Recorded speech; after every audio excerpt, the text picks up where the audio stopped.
अशोक धोडी हत्या प्रकरणात मुख्य आरोपीला अटक करण्यात आलेली आहे। काय संपूर्ण प्रकरण आहे, काय सांगाल? घोलवड पोलीस स्टेशन गुन्हा रजिस्टर नंबर 11/2025 BNS 103 मर्डर आणि ॲबडक्शन अशा गुन्ह्यामध्ये गुन्हा दाखल होता। त्यामध्ये फिर्यादीने त्याचे वडील अशोक रमण धोडी यांचा त्यांच्या सख्या भाऊ अविनाश धोडी याने जमिनीच्या व इतर काही राग मनात धरून आपल्या इतर साथीदारांच्या मदतीने दिनांक 19/1/2025 रोजी डहाणू येथून फिर्यादीचे वडील घरी जात असताना त्यांचं अपहरण करून त्यांचा खून करून व खुनाचे पुरावे नष्ट करण्यासाठी त्यांचे जे मृतदेह त्या गाडीसहित गाव सरीगाम वडियापाडा तालुका उमरगाव जिल्हा वलसाड गुजरात येथे एका पाण्याने भरलेल्या खदानीमध्ये मृतदेह फेकण्यात आलेला होता।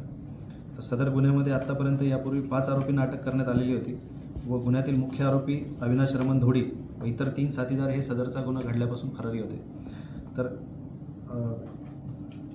Palghar SP office additional SP Shri Narale व इतर वरिष्ठ अधिकाऱ्यांच्या मार्गदर्शनाखाली स्थानिक गुन्हे शाखेमार्फत एक विशेष पथक तयार करण्यात आलेले होते। या पथकाने आज दिनांक 8/6/2025 सकाळी 3:25 मुख्य आरोपी अविनाश रमण धोडी यास मौजे मोरखल सेल्वास येथून ताब्यात घेतलेले आहे आणि सदर गुन्ह्याचा तपास श्री अंकिता कंसे उपविभागीय पोलीस अधिकारी डहाणू ह्या करत आहेत। सदरच्या कारवाईमध्ये LCB PI प्रदीप पाटील,